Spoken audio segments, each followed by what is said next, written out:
புலன வழி ஆய்வுக்குழுவிலே என்னை இன்று உரை நிகழ்த்த அழைத்த குழு நிறுவனர் திருவாளர் மகராசன் விஜயகுமார் அவர்களுக்கும் இக்குழுவின் மற்ற நிர்வாகிகள் மற்றும் இணைந்து ஆய்வு செய்யும் அறிஞர் பெருமக்கள், ஜூம் வழி மின்னணு ஊடகத்தின் வழியாக இணைந்திருக்கும் மற்ற பார்வையாளர்கள் அனைவருக்கும் எனது பணிவான வணக்கங்கள். நல்ல பல தலைப்புகளில் இக்குழுவினர் ஆய்வு செய்து வருவது போற்றுதற்குரிய செயலாகும். அது மட்டுமல்ல, தமிழ் இலக்கியங்கள் மேம்பாட்டிற்காக இலக்கண வகுப்பை நடத்திய அனைவரையும் கவியாக்கி வரும் திரு மகராசன் கவிக்கும் பிரத்யேகமான வாழ்த்துக்கள். தொல்காப்பியம் போன்ற இலக்கிய நூலும் திருக்குறள் போன்ற அறநூலும் தமிழ் மொழியன்றி வேறு எந்த ஒரு வளர்ந்த மொழியிலும் காண இயலாது. அது எல்லாருக்குமே தெரியும். தமிழறிந்த பண்பாளர்களை ஜென்ரலாக நாங்கள் படிக்கிறபோது எங்கள் ஆசிரியர் சொல்லுவார், நீங்களும் எல்லோரும் கேட்டிருக்கலாம், ஐவகை படிநிலையிலே பெருமை சேர்ப்பார்கள் முன்னோர்கள். முதல் நிலையிலே கல்விமான், அறிவாளி, புலவன், கவிஞன், சான்றோன் அப்படின்னு பிரிக்கிறது ஒரு பழக்கம். அந்த காலத்துலேருந்து அப்படி தான் இருக்குது, இன்னும் மாறவே இல்லை. இதுதான் முற்கால தமிழர்களின் பண்பின் படிநிலை அப்படின்னு தான் சொல்லப்படுகிறது. அந்த வகையில் காணும்போது இங்கே பலரும் 4ஆம் படிநிலையில் உள்ளார்கள். எல்லோருமே தமிழ் மொழி இலக்கணம் உரைநடை மட்டுமல்ல சகல தத்துவங்களிலும் அறிஞர்களை கொண்டு விளங்கும் கூட்டமைப்பாயிற்றே இந்த ஆதிமகவன் ஆய்வுக்குழு. அதில் நான் என்ன பேச போகிறேன் பெருசாக அப்படின்னு எனக்கு தெரியல. ஒரு வேளை ரெப்படிஷனாக தான் இருக்கும் மேபி. ஏன்னா கம்பன் வீட்டு கட்டுத்தறியும் கவிபாடம் என்பது போல் நான் இந்த கொல்லன் பட்டறையில் என் ஊசியை விற்பனை செய்ய வந்துள்ளேன் என்பது தான். ஒருவேளை நான் பேசுகிறதுக்கு ஒரு ஐஎஸ்ஓ சான்றிதழ் நீங்கள் தருவீங்களா அப்படிங்கிற அடிப்படையில் கூட நான் வந்திருக்கலாம். அந்த அடிப்படையிலே தான் என்னுடைய இந்த உரையை உங்கள் தமிழ் சங்க பலவையிலே பதிவேறுமா அப்படிங்கிறது கடைசியில் தான் தெரியும். திரு ரமேஷ் அவர்களுக்கு என்னுடைய வாழ்த்துக்கள், நன்றிகள். அவர் கொஞ்சம் கூடுதலாக தான் என்னை பற்றி அதிகமாக சொல்லியிருக்கிறாரு. அதே மாதிரி மகராசன் அவர்களும் அப்படி தான் சொன்னாங்க. இன்னும் நிறையா படிக்கணும், தெரிஞ்சுக்கணும் அப்படிங்கிற லெவலில் தான் நானும் இருந்துக்கிட்டு இருக்கேன். இருந்தாலும் இந்த அளவுக்கு செஞ்சுருக்கிறேன் அப்படிங்கிறது நான் ஒன்றும் பெருசாக நினைக்கல. தயவுசெய்து அதை நீங்கள் பெருசுப்படுத்த வேண்டாம். அதை அப்படியே விட்டுருங்க அப்படிங்கிறது தான். இன்னும் செய்து கொண்டே இருக்க வேண்டும் அப்படிங்கிறது தான் என்னுடைய நோக்கம். சமூக முன்னேற்றம் தான் எனக்கு நோக்கம். அடிப்படையில் சொல்லப்போனால் ஆன்மீகம் அதுக்கு ஒரு கருவி தான் என்னை பொறுத்த வரைக்கும். ஏன்னா நம்ம சமூகத்தில் இன்னும் நிறையா முன்னேற வேண்டி இருக்கிறது. நம்ம சமூகம் நமக்கு இருக்கிற அறிவுக்கு மற்ற சமூகம் எந்த அளவுக்கு முன்னேறி இருக்கிறதோ நாம் பின்னடைவில் தான் இருக்கோம். அதை கொஞ்சம் மேலே கொண்டு வரணும் அப்படின்னு சொன்னால் நமக்கு இந்த மாதிரி ஆய்வுகள் செஞ்சால் தான் மூளை அவங்கவுங்க வேலையிலையுமே ஆய்வு செய்ய துவங்கும் அப்படிங்கிறது என்னுடைய அபிப்பிராயம். இதில் அதிகமான படிப்பு அப்படிங்கிறது நம்மள்கிட்ட இருக்கும்போது அதிகமான ஆய்வு நேர்மறையில் இருக்கணும். சில நேரத்தில் எதிர்மறையிலையும் போக ஆரம்பித்து விட்டது. அதை எப்படி தடை செய்யலாம் அப்படிங்கிற அடிப்படையையும் நாம் தெரிந்து கொள்ள வேண்டியிருக்கும். இது குடும்பம் அப்படிங்கிற அடிப்படையில் நம்ம பார்க்கும்போது பல விஷயங்கள் நம்மள ஒருத்தருக்கு ஒருத்தர் பிடிக்காமல் இருக்கிறது, உறவினர்கள்ட்ட சரியான பழக்க வழக்கங்கள் குறைத்து கொண்டே சொல்வது, இதெல்லாம் அதிகமாக என்னுடைய வயசுக்கு முற்காலத்தில் எப்படி எல்லாரும் விட்டு கொடுத்து இருந்தார்களோ அதெல்லாம் கொஞ்சம் குறைஞ்சிக்கிட்டே வருது.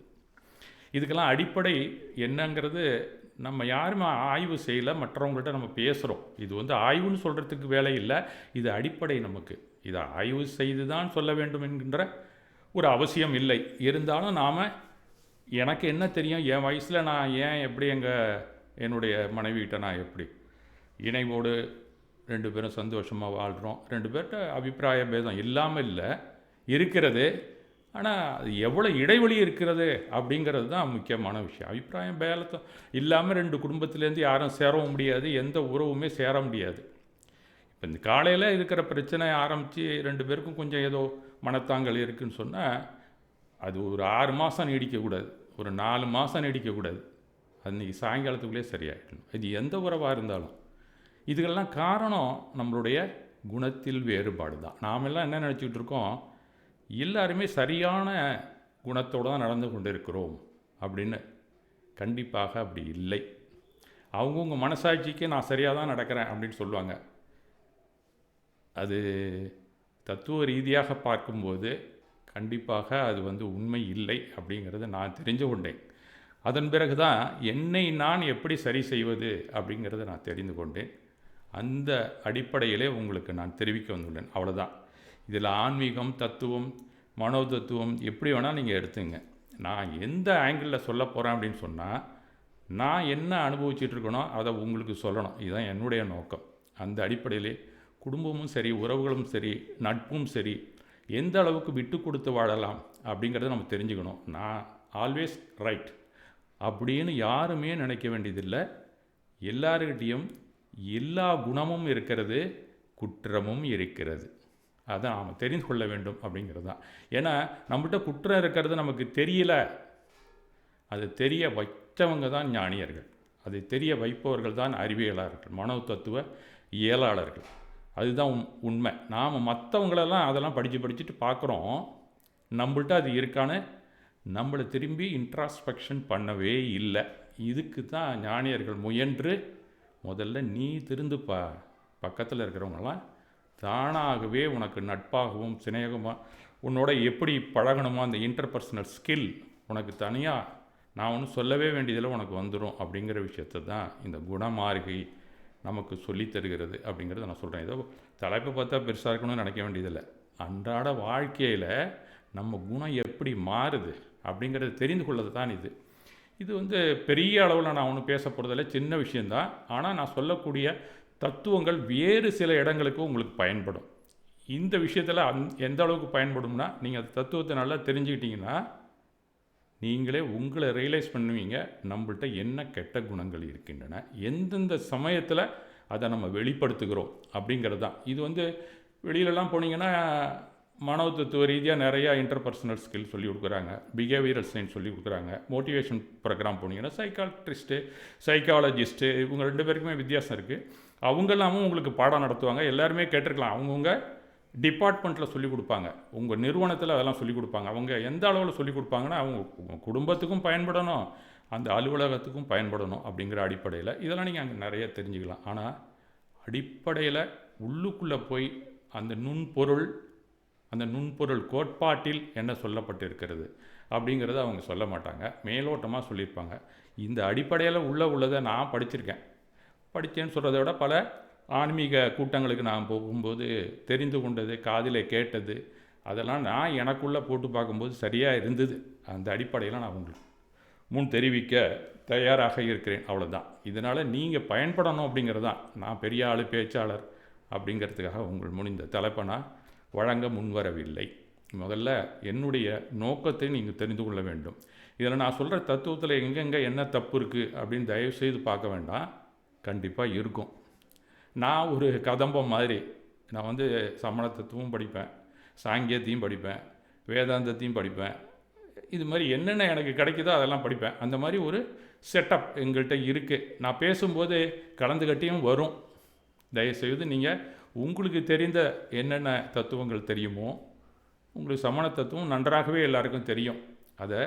அது உள்ளேயும் போவேன், வெளியிலையும் வருவேன். ஆனால் என்னுடைய நோக்கம் அவங்கவுங்களும் மனமாற்றம் பெற வேண்டும், குணம் நல்ல வழியிலே செல்ல வேண்டும் அப்படிங்கிறது தான். ஆகவே கடைசியாக உங்களுக்கு ஏதாவது நான் பேசுகிறதுல ஒரு சந்தேகங்கள் இருக்குது, இன்ன இடத்துல சரியில்லைன்னா கூட நீங்கள் எல்லாருமே எனக்கு தெரியப்படுத்தலாம். ஏன்னா நான் எப்பயுமே என்னை திருத்திக்கிறதுக்கு தான் முயற்சி செய்வேன், மற்றவங்களுக்கு சொல்லுவேன், அவ்வளோதான். மற்றவங்களெல்லாம் முழுக்க மாற்ற முடியாது.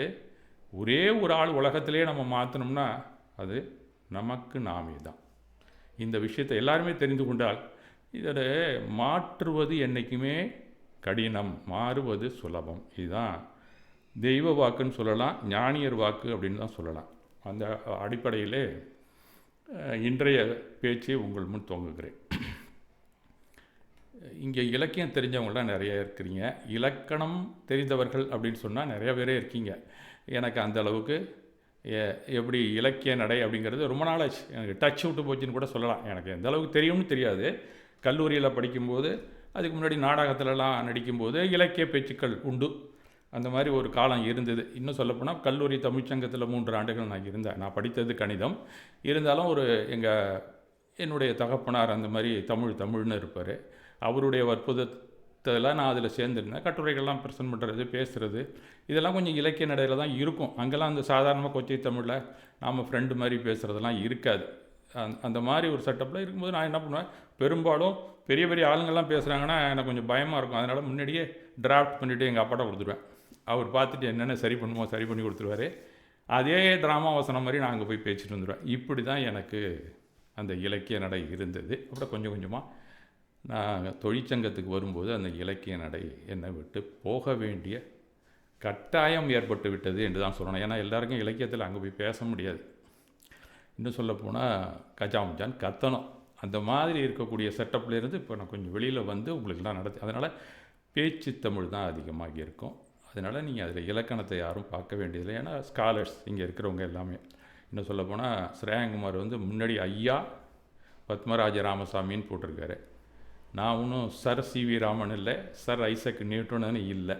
நான் ஐயாவும் சாதாரணமாக என் ஃப்ரெண்டு யாரும் கேட்க என்ன சார் அந்த ஐயா தான். அது நீங்கள் அந்த மாதிரிலாம் நினச்சிக்காதீங்க.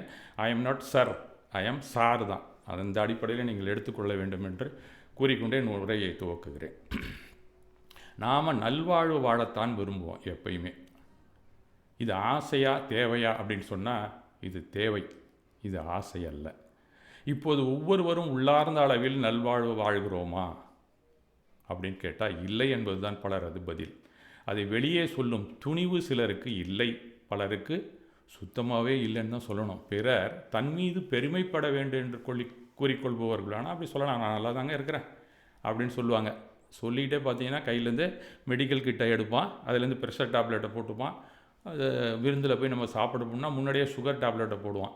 இதெல்லாம் சொல்லிக்கிட்டு அதையும் செஞ்சுக்கிட்டு திடகாத்திரமாக இருப்பதாக கூறுவது எப்படி என்று தானே எனக்கு தெரியவில்லை. அதனால் நல்வாழ்வு முழுமையாக கிடைக்கவில்லை என்பது தான் உண்மை. நமக்குள் அபிப்பிராய பேதங்கள் எக்காலத்திலும் நிலவிக்கொண்டு தான் இருந்து வருகிறது. ஒற்றுமை உணர்வு கணவன் மனைவியிடம் கூட இருப்பதில்லை. உற்ற நண்பர்கள் யார் இருந்தாலும் சரி, அவர்களிடமும் சில ஆண்டுகளில் குறைந்து விடுகிறது. உறவினர்களாக இருந்தாலும் பொய்யான உறவுகளைத்தான் நாம் வெளிப்படுத்தி நம் சிநேகத்தை நிரூபித்து வருகிறோம். இதற்கெல்லாம் காரணம் என்ன? அதையும் அறிய முற்பட்டு உள்ளார்ந்த அளவில் நம்ம எந்த அளவில் நம்ம ஆராய்ந்து நம் வெளிப்பாடுகளை விழிப்புடன் கவனித்து நம் ஒற்றுமைக்கான காரணிகளை அலசி ஆராய்ந்து குடும்பம் சமூகம் இரண்டும் தனிமனிதர சஞ்சலத்திற்கும் மனக்குழப்பத்திற்கும் போட்டிக்கும் பொறாமைக்கும் ஏற்றத்தாழ்வுக்கும் காரணம் என்ன என்பதை கூறி அதற்கான காரணிகளை தெளிவாக நம்மிடம் கூறி சென்ற நம்மை ஆசீர்வதிக்க முற்பட்ட தமிழ் மற்றும் மற்ற தத்துவ அறிஞர்கள் ஞானியர்கள் அவர்கள் வழங்கிய அடிப்படை விஞ்ஞான கூறுகள் தான் மெய்யியல்கள் அப்படிங்கிறது நீங்கள் தெரிந்து கொள்ள வேண்டும். மெய்யியல்னால் யாருக்கோ உள்ளதும் கிடையாது, நம்ம வாழ்க்கையை செம்மப்படுத்துவதற்காக ஞானியர்கள் அதை நமக்காக அளித்திருக்கிறார்கள். இது தத்துவங்கிறது படிக்கிறதுக்கும் பரீட்சை எழுதுறதுக்காக இல்லை அப்படின்னு நான் அடிக்கடி சொல்லுவேன்.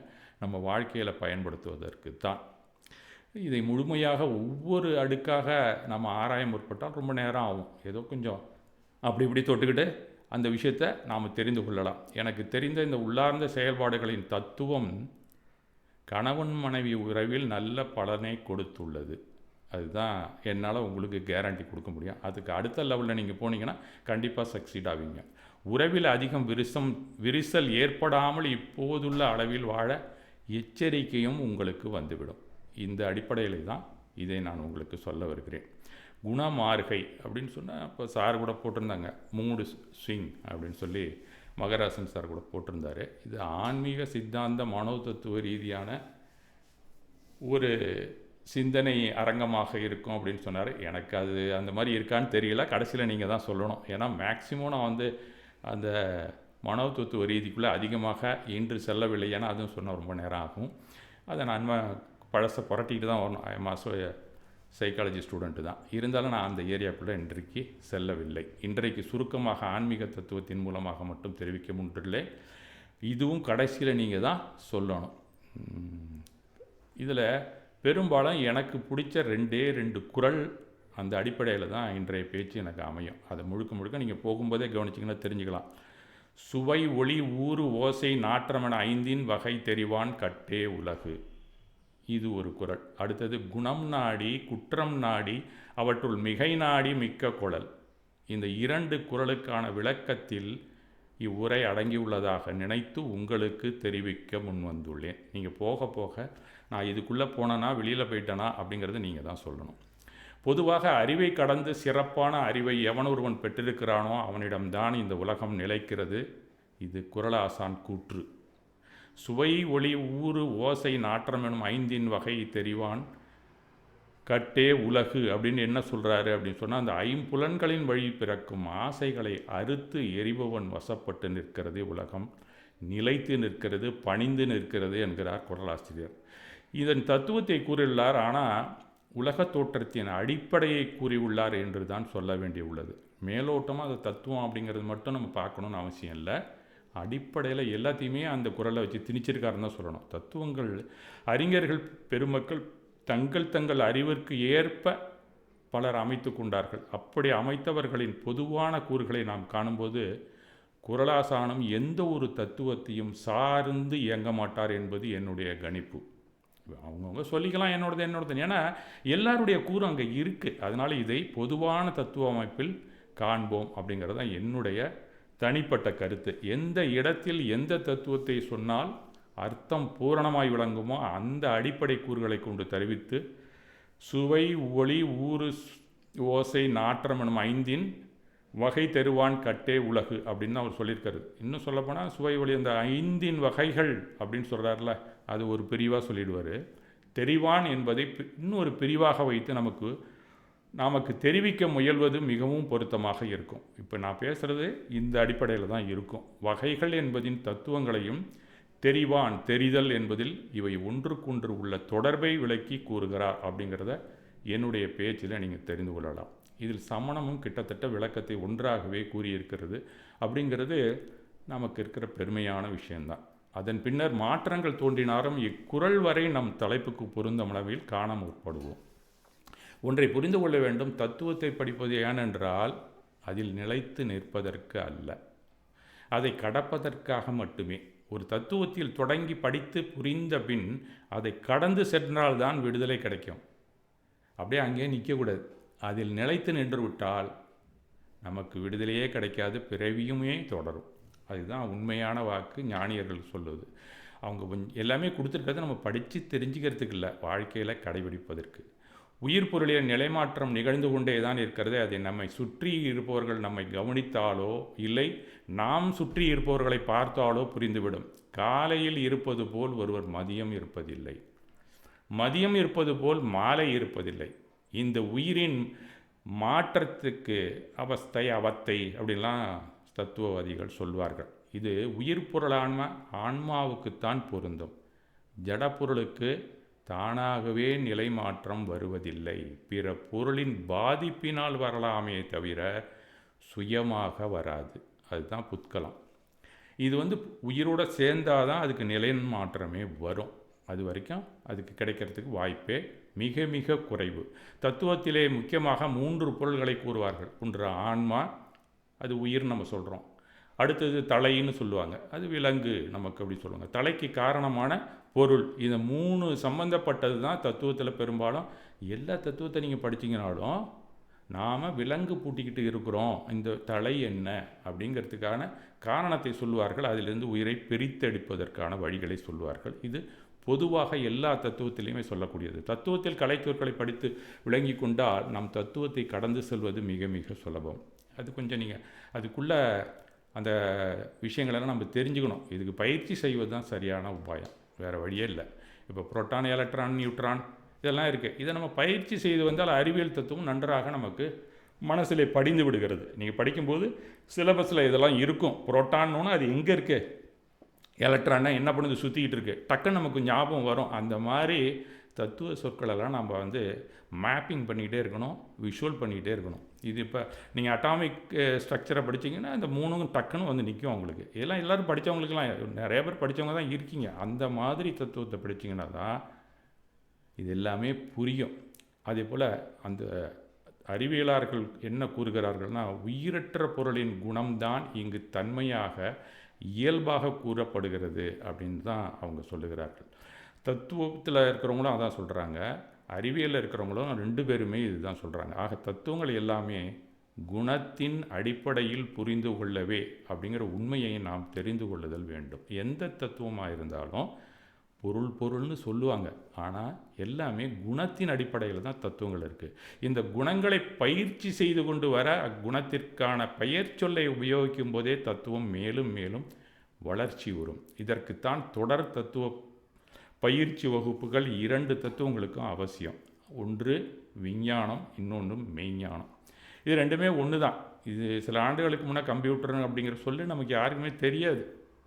ரொம்ப வெரி ரீசெண்ட்டு தெரிஞ்சுக்கிட்டோன்னு சொன்னால், என் வயசுக்கு நான் சொல்கிறேன். சில பேர் இப்போ நீங்களாம் சின்ன வயசுலேருந்து வந்தோடனே அதெல்லாம் பார்த்துருக்கலாம். Software, hardware, soft copy, hard copy, இதெல்லாம் நமக்கு சாதாரணமாக புழக்கத்திலே வந்துருச்சு. அந்த மாதிரி நம்ம தத்துவத்தை சொல்கிறது இல்லை. அதனால் நமக்கு கொஞ்சம் புரியலை.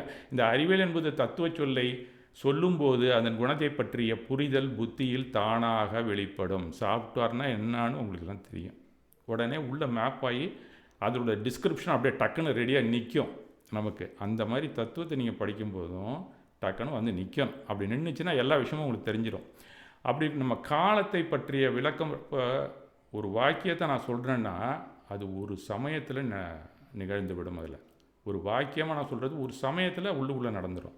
சமயம் என்பது நம்மளை பொறுத்த வரைக்கும் மிக மிக சிறியதான கால அளவு, மிக மிக சிறியது, நொடியில் பல மடங்கு சிறியது. அதுக்கு சரியான இது சொல்ல முடியாது. பல சமயங்களை சேர்த்து அப்படி ஆவலிக்கு வந்தீங்கன்னா தான் அது பேஸ் யூனிட் மாதிரி இருக்கும் உங்களுக்கு.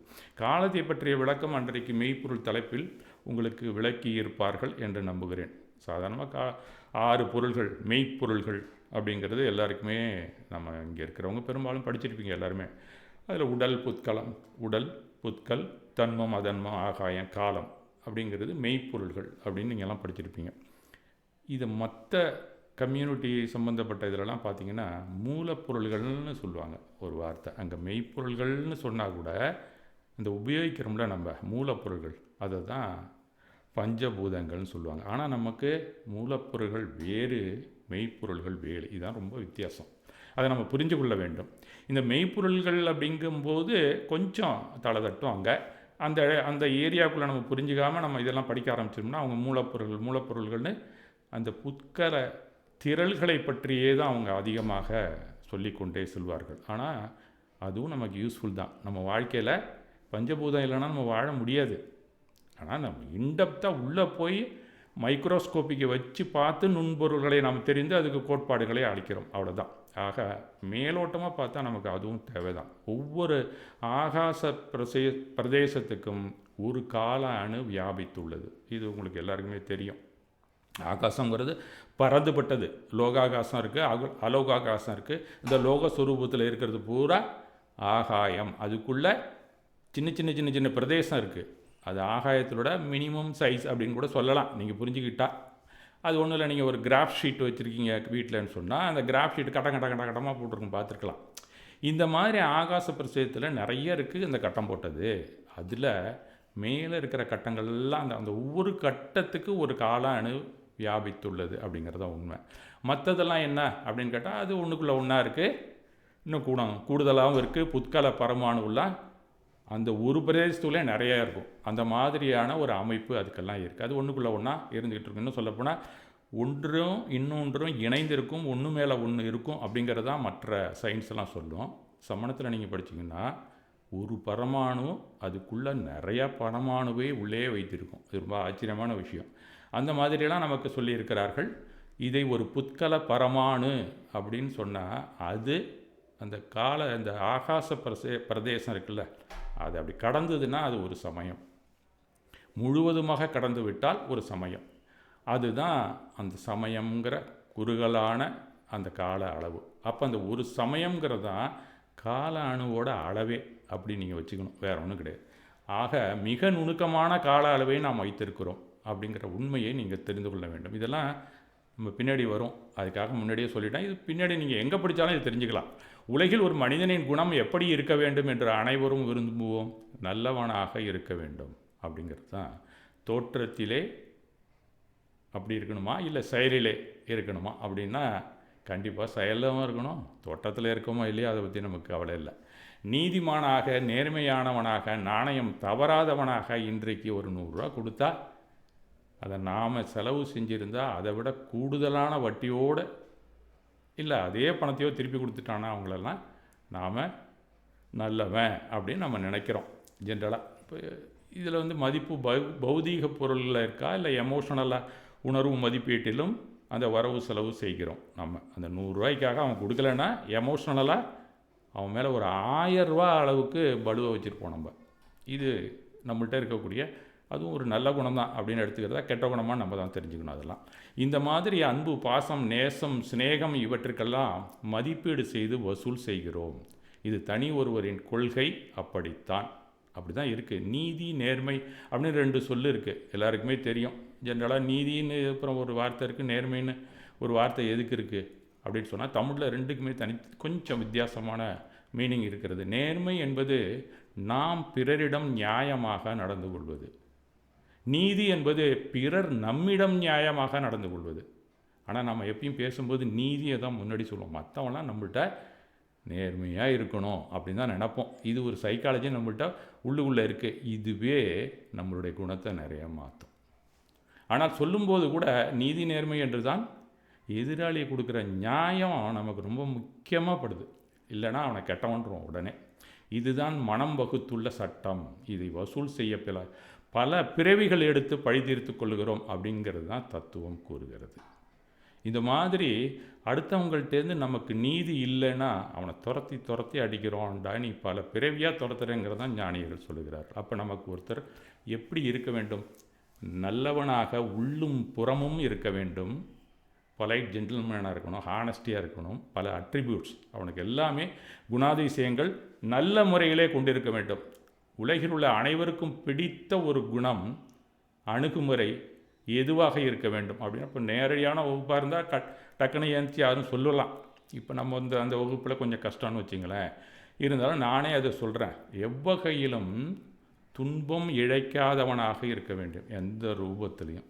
அதுதானே நம்ம விரும்புகிறோம். மேலாக துன்ப உணர்வு அண்டும் போதே அதை நீக்க முன்வருவனாகவும் இருக்க வேண்டும் நம்ம நினைக்கிறோம். இது யாருக்கும் பிடிக்காமலே இருக்காது. இந்த மாதிரி குணம் எல்லார்ட்டையும் இருக்கணும்னு விரும்பினவர் தான் நம்மளுடைய ஞானியர்கள். அதன் பெயர் அகிம்சை. இந்த அகிம்சை தத்துவத்தை நாம் படித்தாலே வேறு எதுவும் நம்ம படிக்க வேண்டியதில்லை. இந்த குண மார்க்கையை நன்றாகவே தெரிந்து கொள்ளலாம். இது நம்மள்கிட்ட இருக்கான்னு முதல்ல பார்க்கணும். இருந்துச்சுன்னா அடுத்தவங்களுக்கு நம்மளே ஹிம்சை செய்ய மாட்டோம். இதுதான் நம்ம மற்றவங்கள்ட்டேருந்து விரும்புகிறோம். நம்மள்கிட்ட இருக்கா இதை பாருன்னு தான் மகாவீரர் சொல்லிகிட்டு இருக்கார். வேறு ஒன்றும் கிடையாது. இதை விரும்பாத மனிதன் மட்டுமல்ல, சகல ஜீவராசிகளையும் இதை விரும்புகின்றன. அது எத்தனை ஜீவராசி? எண்ணிலடங்காத ஜீவராசி. 84 லட்சம் யோனியிலே பல ஜீவராசிகள், ஒவ்வொரு யோனிலையும் கோடிக்கணக்கில் இருக்கின்றன.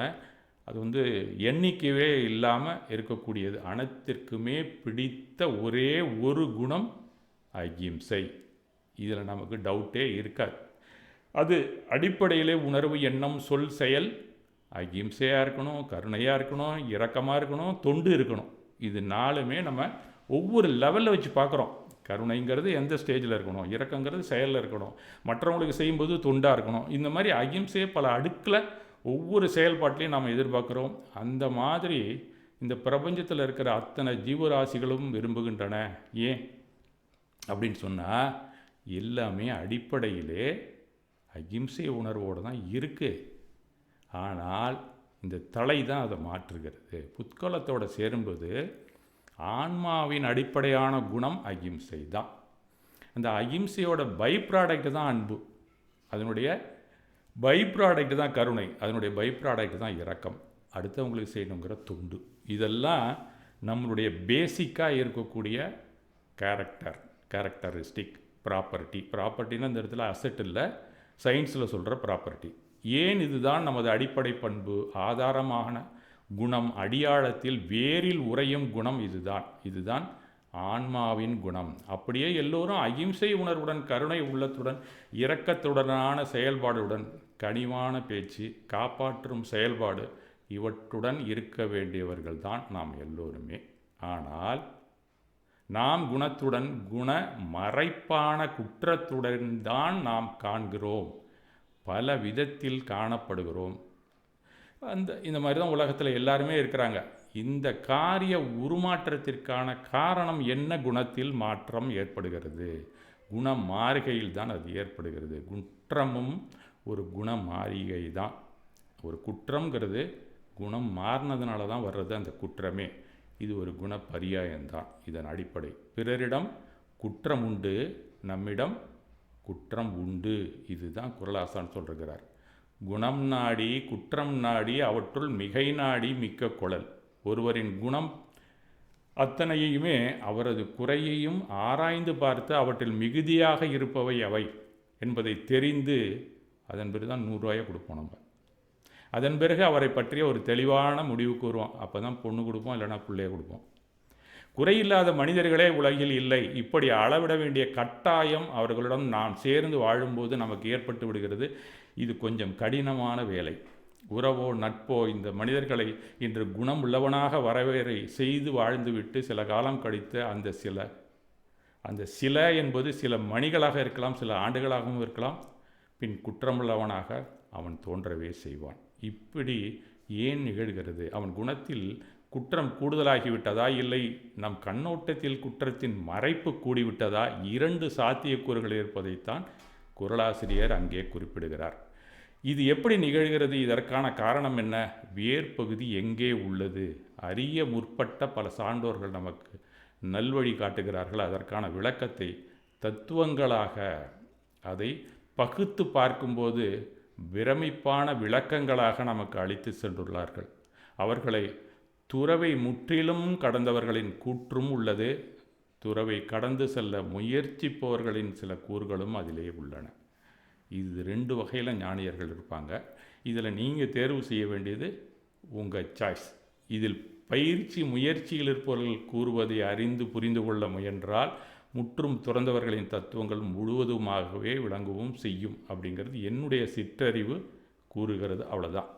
இன்னும் நீங்கள் அவங்கள போய் முற்றும் துறந்தவர்களை தேடி நம்ம கண்டுபிடிக்கிறத விட இப்போ ஓரளவு துறந்து அதில் பாதையில் பயணிக்கிறார்களே அவர்களிடமே நாம் கேட்டு தெரிந்து கொள்ளலாம். முற்றறிவு ஞானியரின் கூற்றை உணர்ந்த பல சான்றோர் பெருமக்களும் இந்த குடிவிலே இணைந்திருக்கிறார்கள் என்பதுதான் உண்மை.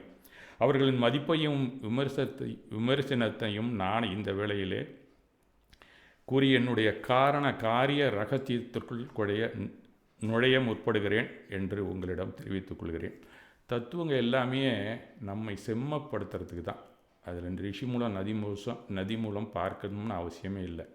அறிவியல் தத்துவங்களாக இருந்தாலும் ஆன்மீக தத்துவங்களாக இருந்தாலும் சரி, எல்லாமே காட்சி பிரமாணத்தில் துவக்கப்பட்டு நமக்கான பயன்பாட்டை அளிக்கக்கூடிய லெவலில் தான் நமக்கு வழங்கப்பட்டிருக்கிறது. நம்ம அறிவியல் நல்ல நம்பிக்கை இருக்குது. நமக்கு காட்சி பிரமாணம் தான் அங்கேயும் இருக்குது. இது ஜென்ரலாக நீங்கள் சயின்ஸு மேத்ஸ் படிச்சிருந்தீங்கன்னா உங்களுக்கெல்லாம் புரியறதுக்கு வாய்ப்பு இருக்குது. எல்லாமே பிரமாணம் அப்படின்னு சொல்லுவாங்க. உறுதியான சரியான உண்மையான அறிவை பெறுவதற்கான ஒரு வழிமுறை தான் இந்த பிரமாணம் அப்படிங்கிறது. வேறு ஒன்றும் பெருசாக நம்ம நினைக்க வேண்டியதில்லை. இது படைப்பு கோட்பாடாக இருந்தாலும் சரி, மறுப்பு கோட்பாடாக இருந்தாலும் பிரமாணங்கள் அடிப்படையில் தான் உருவாக்கம் பெற்றவை. ஏதோ ஒரு மனிதனின் மனதில் உதித்த கற்பனை. ஆனால் அந்த மனிதன் யாரும் தான் நீங்கள் பார்க்கணும். மனிதனா என்னங்கிறது அது இந்து, பௌத்தம், சமணம் ஆகிய சமயங்களில் பெரிய அளவில் இன்றைக்கு விவாதிக்கப்பட்ட ஆய்வுத்துறையாக உள்ளது இந்த பிரமாணம் தான். சரியான அறிவை பெற்றுக்கொள்வது எவ்வாறு ஒருவர் அறிகிறார் அல்லது அறியாமல் இருக்கிறார், எந்த அளவுக்கு ஒருவர் ஒரு பொருள் தொடர்பான அறிவை பெற்றுக்கொள்ள முடியும் போன்றவற்றிற்கான விடை காண்பதே பிரமாணத்தின் குறிக்கோள் அப்படிங்கிறத நாம் தெரிந்து கொள்ள வேண்டும். இப்போ விஞ்ஞானத்தை எடுத்துக்கிட்டிங்கன்னா ஜென்ரலாக 3 லெவலில் தான் டாப் லெவலில் இருக்கும். ஒன்று ஃபிசிக்ஸு, இன்னொன்று கெமிஸ்ட்ரி, இன்னொன்று ஜுவாலஜி, பௌதிகம், ரசாயனம், உயிரியல். இதுதான் அதனுடைய தூண்கள். அந்த காலத்தில் இது 3 இருந்தது. அதுக்குள்ளே உட்பிரிவு எல்லாமே மொத்தத்தில் ஜென்ரல் சயின்ஸ் அப்படின்னு தான் இருக்கும் நாங்கள்லாம் படிக்கிற காலத்தில். இப்போல்லாம் 100 பிரிவுகள் ஒன்றுலேயும் வந்து விட்டது. அதுக்கு மேலேயும் கூட இருக்கலாம். இந்த 3 தூண்களுக்கும் அடித்தளம் அப்படின்னு பார்த்தா கணிதம் மட்டுமே. கணிதம் இல்லைன்னா அந்த விஞ்ஞானமே இல்லை. அதுபோல் ஆன்மீகத்திலும் கணிதம் இல்லை என்றால் ஆன்மீக தத்துவங்களும் இல்லை என்று தான் சொல்ல வேண்டும். நீங்கள் கணிதம் தெரிஞ்சால் தான் கோமடசாரத்தை படித்தா புரியும்.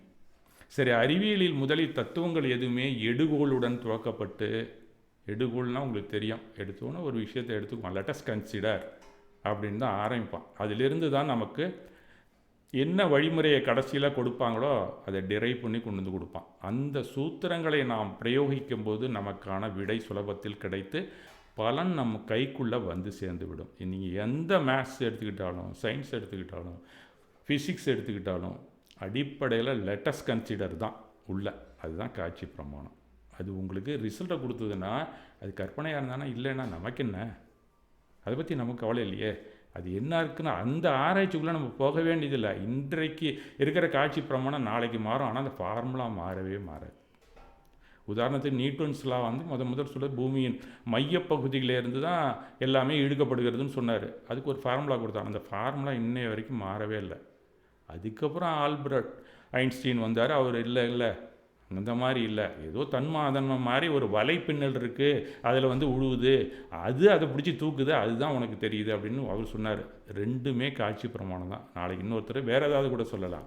ஆனால் எல்லாமே அந்த சென்டர் ஆஃப் கிராவிட்டி கிடக்கிறதுக்கு என்ன ஃபார்முலாவோ அது கரெக்டாக தான் இருக்குது இன்னை வரைக்கும்.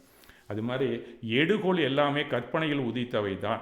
எப்படி உதித்தது என்பதற்கான விளக்கத்தை அளிக்க முடியாது. ஏனென்றால் எடுகோள் மிகவும் சூக்குமமானவை, கற்பனைக்குத்தான் எட்டும், ஐம்புலன் அறிவுக்கு அப்பாற்பட்ட அனுபவம். ஏன்னா நம்மள்ட்ட இருக்கிற அந்த ஐம்பொருள்கள் அளவுக்கு தான் நம்மள்ட்ட எல்லா அளவு திட்டமும் இருக்குது. அது இன்னும் உள்ளே போயிடுச்சு. ஸ்தூல அந்த லெவலில் தான் இருக்கும். சூக்கும ஸ்தூலம் அப்படின்லாம் நம்ம சொல்கிறோம்ல, அந்த மாதிரி ஸ்தூலத்தில் வந்திருப்பதால் ரிசல்ட்டு அந்த சூக்கும மூலம் நமக்கு பயன்படுகிறது. அந்த சூக்கும மூலத்தை நம்மளால் பார்க்க முடியாது, அது என்னன்னு நமக்கு தெரியவும் தெரியாது. அதுதான் இங்கே எடுகோள் எல்லாத்துலேயுமே. அந்த மாதிரி தான் தத்துவங்களும் நமக்கு இருக்கிறது. ஆக அறிவியலோ ஆன்மீகமோ பிரமாணத்தின் அடிப்படையில் உருவாக்கம் பெற்றமை சூக்கும மூலங்கள், அதுதான் தத்துவங்கள். அந்த சூக்கும அந்த மூலத்தை நம்மளால் பார்க்க முடியாது, ஆனால் ஸ்தூலத்தில் ரிசல்ட்டை நீங்கள் பார்க்கலாம். இதை நடைமுறைப்படுத்தும் போது நமக்கு ஸ்தூலத்தில் பலன் கிடைக்கும். சரி, அடுத்ததாக நம்ம போனோம்னா நான் என்பது என்ன? இதில் 3 கூறுகள் இருப்பதாக ஞானியர்கள் கூறுகிறார்கள். நமது உடல் என்று நாம் நினைத்திருக்கும் வரை நாம் மித்யா திருஷ்டி. நான் உயிர் என்று உணரும்போது தரிசிக்கும்போது அப்படி இல்லை, நம்மளால் உணரதான் முடியுது, தரிசிக்க முடியல. அதுவும் சூக்கும பொருள். அப்போ அந்த மாதிரி இருக்கக்கூடிய சூக்கும பொருளை நாம் உணர்கிறோமே, அதுதான் சம்யக் திருஷ்டி. இப்படி தான் நமக்கு சொல்லப்பட்டிருக்கிறது. அதனால் ஆன்மாவும் உள்ளார்ந்த காட்சியில் உதித்த பிரமாணம்தான். அதனால் ரிசல்ட்டு நமக்கு கிடைக்கும்போது நாம் நற்காட்சியாளன். மெய்ப்பொருள் 6இல் 1 உயிர், மனம், உடல் இரண்டும் சேர்ந்து தான் புத்கல பொருளாக நமக்கு இருக்கிறது. இந்த மற்ற 4மே தன்மாதன்ம ஆகாயம் காலம். இந்த குழிவில் உள்ளவர்களுக்கு நாம் அதிகமாக அதுக்கு விளக்கம் தரணும்னு அவசியம் இல்லை. கண்டிப்பாக அதை பற்றி நாம் இன்னொரு நாளைக்கு வேணும்னா பார்க்கலாம். இது எல்லாமே நம்ம பாடி அப்படின்னு சொல்லி பார்த்தாக்கா கிட்டத்தட்ட நீங்கள் இந்த காலத்தில் படித்தவங்களுக்கு தெரிஞ்சிருக்கலாம். அது மாதிரி யாரும் இருந்தால் அவங்க தெரிஞ்சுக்கிறதுக்காக தான் நான் சொல்கிறேன். நம்மளுடைய ஹியூமன் ஆர்கிடெக்சர் அப்படின்னு நீங்கள் பார்த்தீங்கன்னா கிட்டத்தட்ட இப்படி தான் இருக்குது. என்னதுன்னா கம்ப்யூட்டர் ஆர்கிடெக்சர் மாதிரி தான் இருக்குது. அதில் நாம் வந்து நீங்கள் அதை படிச்சுருந்தீங்க, சரி இது சொல்கிறது கரெக்டாக இருக்கும் அப்படின்னு நீங்கள் நினைக்கலாம். இந்த கம்ப்யூட்டர் ஆர்கிடெக்சரில் என்ன இருக்கும் அப்படின்னு கேட்டிங்கன்னா தர்க்கம் இருக்கும், கணிதம் இருக்கும், அரித்மெட்டிக்கல் யூனிட் இருக்கும், லாஜிக் யூனிட் இருக்கும். இது ரெண்டும் இல்லாமல் எதுவுமே எந்த கம்ப்யூட்டரும் வேலை செய்யாது. அப்படின்னா என்ன, நம்ம மனசில் அது ரெண்டும் இருக்குது. இந்த அரித்மெட்டிக்கலும் லாஜிக் யூனிட்டும் நம்ம மனசுக்குள்ளே இருக்குது. அது அந்த காரணத்தில் இருக்குது. அதுக்கு பேர் தான் சித்தம், மனம், சித்தம், புத்தி, அகங்காரம். இதெல்லாமே லாஜிக் யூனிட், வேறு ஒன்றும் கிடையாது. இதுதான் இவங்க வெளியில் தூக்கி வச்சுருக்காங்க. அதை நம்ம கம்ப்யூட்டரை இயங்குகிறது, ப்ராசஸரில் போடுறீங்க, அதெல்லாம் கிடைக்கிது. அரித்மெட்டிக் யூனிட்டில் என்ன இருக்கும் எல்லாருமே படிச்சிருப்பீங்க. சார் ரமேஷ் சார் இருக்கார், அதிகமாக நம்ம சொல்ல முடியாது. அதில் லாஜிக்கில் இஃப் அண்டு தென்னு, அப்புறம் எல்ஸு, அண்டு கேட்டு, ஆறு கேட்டு, நண்டு கேட்டு, இதெல்லாம் படிச்சிருப்பார் அவர் கண்டிப்பாக. அதனால தான் சாஃப்ட்வேர், மென்பொருள், இதெல்லாம் ஆர்டிஃபிஷியல் இன்டெலிஜென்ட் அப்படின்னு நம்ம சொல்கிறோம். இதெல்லாம் கம்ப்யூட்டர் வந்த அன்னைக்கே ஏஐ வந்தாச்சு. இன்றைக்கி சும்மா அதை போட்டு அலசி எடுத்துகிட்டு இருக்காங்க, அவ்வளோதான். இந்த ஏஐ அப்படிங்கிறது உள்ளுக்குள்ளே கரண்ட்டை கொடுத்தா நாம் எப்படி நினைக்கிறோமோ கிட்டத்தட்ட ஒரே மாதிரி கொண்டு வந்து நமக்கு கொடுக்கறது தான் அந்த ஏஐ. இது நம்ம மனிதன் அப்படிங்கிற நமக்குள்ளே என்ன இருக்கிறது நம்ம சொல்லி கொண்டு இருக்கிறோம், நேச்சுரல் இன்டெலிஜென்ஸ் இருக்கிறது. அதுக்கு அந்த ஏஐ கிட்டத்தட்ட நெருங்குதுன்னு சொல்கிறோம். ஆனால் ஞானியர்களை கேட்டால் நமக்கு உள்ளே இருக்கிறதும் ஆர்டிஃபிஷியல் இன்டெலிஜென்ட் தான் சொல்கிறாங்க. நம்மள்ட்டையும் இதே மாதிரி ஒரு சர்க்கியூட்டு தான் இருக்குது. இன்புட்டு உள்ளே போனால் இதெல்லாம் வேலை செய்யுது, அந்த பக்கம் அவுட்புட்டாக வெளியில் வருது. இதுக்கெல்லாமும் உள்ள கருவிகள் இருக்கின்றன அப்படிங்கிறது தான் ஞானியர்கள் சொல்கிறாங்க. அப்போ நம்ம யார்? வெறும் இந்த சர்க்கியூட்டை தூக்கிக்கிட்ட ஆடுற ஒரு ஆள் தான் நம்ம. இந்த சர்க்கியூட்டு சரியாக வேலை செய்யலைன்னா எவ்வளவோ மிஸ்டேக் நமக்கு வருது. இதில் ஒன்று அந்த குணமாறுகை. நமக்கு நேச்சுரல் இன்டெலிஜென்ஸ் இருந்ததுன்னா பர்மனண்ட்டாக நம்ம ஒரே குணத்தில் தான் இருப்போம். அதுதான் அகிம்சை. நாம் நேச்சுரல் இன்டெலிஜென்ஸில் இல்லை, ஆர்டிஃபிஷியல் இன்டெலிஜென்ஸில் தான் நம்ம ஒர்க் பண்ணிகிட்ருக்கோம். அன்னன்னைக்கு நம்மளுடைய செயல்பாடுகளும் இதில் தான் இன்புட்டு போகுது, அவுட்புட்டு வெளியில் வருது. இதனால தான் பேசிக்காக சயின்ஸ் படி சொன்னால் இதுதான். இது சயின்ஸ்லேயே அந்த கம்ப்யூட்டர் ஆர்கிடெக்சர் படித்தவங்களுக்கு கொஞ்சம் இமேஜின் பண்ணிங்கன்னா நல்லா புரிஞ்சிடும். இல்லைன்னா நீங்கள் போய் உங்கள் பேரண்ட்டையோ பையன்கிட்ட கேட்டிங்கன்னா கண்டிப்பாக சொல்லுவாங்க இதை. அப்போ அது உடலில் இருக்கிறது, அதில் பொறிகள் உருவாகின்றன. அதுதான் உள்ளே இருக்கக்கூடிய அந்த காம்பனண்ட்ஸ் எப்படி அதில் இருக்கோ அதெல்லாம் தான் இன்றைக்கு நாம் பார்க்க போகிற ஒரு சின்ன சின்ன விஷயங்களை நாம் தெரிந்து கொள்ள போகிறோம். காலம் அப்படிங்கிற ஒரு விஷயம் இந்த காம்பனண்ட்ஸுக்கு ரொம்ப ரொம்ப ஒத்தாசையாக இருக்குது. அந்த காலம்ங்கிறது நம்மளுடைய அறிவுக்கு உட்படாத விஷயம். இந்த கால அணுங்கிறத நம்ம முன்னாடியே சொன்னோம். ஆகாய பிரதேசத்துக்கு ஒன்றாக லோகாகாசத்தில் முழுவதுமாக நிரம்பி உள்ளது. அதாவது நிச்சய காலத்தின் நிமித்தத்தை கொண்டு நமக்காக காலம் உருவாக்க பெறுகிறது. இதெல்லாம் நம்ம படிச்சிருப்போம், பரமஹா கோர்ஸில் எல்லாருமே படிச்சிருப்போம். அதுதான் நமக்கான காலம். அந்த நிச்சய காலத்தில் எந்த கிராஃப் புள்ளியிலேருந்து எந்த கிராஃப் புள்ளி வரைக்கும் நீ வாழனாங்கிறத குறிக்கிறது தான் ஆயுள். இந்த ஆயுளுக்கான காலம் அந்த எல்லை வரை தான் உனக்கு நீடிக்கும். அதுக்கப்புறம் நீ தூக்கி எறியப்படுவாய். என்ன அதில் இருக்கிற ஆர்டிஃபிஷியல் இன்டெலிஜென்ஸ் சர்க்கியூட்டு பூரா அவுட்டு. மனமும் போயிடும், உடம்பும் போய்விடும். இப்போ இந்த காம்பனன்ஸ்லாம் என்ன நம்ம தெரிஞ்சதெல்லாம் என்ன மரணம் அப்படிங்கிறத கூட நம்ம தெரிந்து கொள்ளலாம்.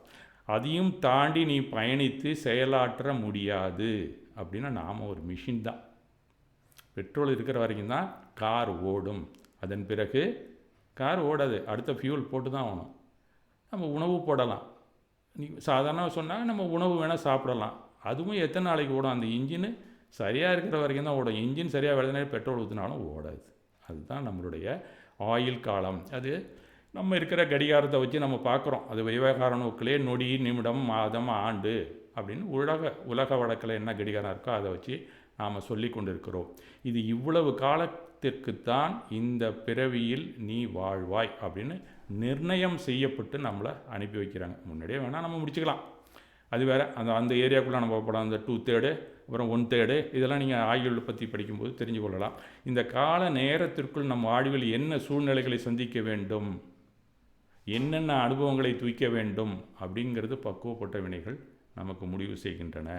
அதை நியதி, விதி இந்த நியதிப்படி தான் உனக்கு அன்றாடம் சூழ்நிலை அமையும். இதில் ஒன்றும் மாற்றமே கிடையாது. இதை நாம் மாற்ற முடியாது, அதை நாம் எதிர்கொண்டு தான் ஆக வேண்டும் அப்படிங்கிறது தான் நிச்சயம் இந்த இயற்கை விரும்புகிறது. சரி, நமக்கு விதிக்கப்பட்ட கால நியதிக்குள் நாம் இயங்க வேண்டும் அப்படிங்கிறது நிர்ணயம். அப்போ அன்றாட இயக்கம் செயல்பாடு நமக்கான காலம் இடத்திற்கும் நடந்து கொண்டிருக்கும். உங்களுக்கு எல்லோரும் இப்போ நம்மளுடைய காரியம் அப்படின்னு சொன்னால் நம்ம ஏதோ ஒரு செயல்பாடு இருக்குது. செயல்பாடுனாலே 2 யூனிட் உங்களுக்கு வந்துடும். நீங்கள் இப்போ எல்லாருமே படிச்சிருக்கலாம். ஒன்று டைம் இருக்கும், இல்லைன்னு நம்ம எவ்வளோ தூரம் நகர்ந்தோமோ அந்த பூமியில் அந்த டிஸ்பிளேஸ்மெண்ட் இருக்கும். இது 2 இல்லாமல் ஒரு செயல்பாடு கிடையாது. நம்ம நடந்து போகிறோம்னா எத்தனை சமயத்தில் போகிறோம், எத்தனை நொடியில் போகிறோம், எத்தனை மணியில் போகிறோம்.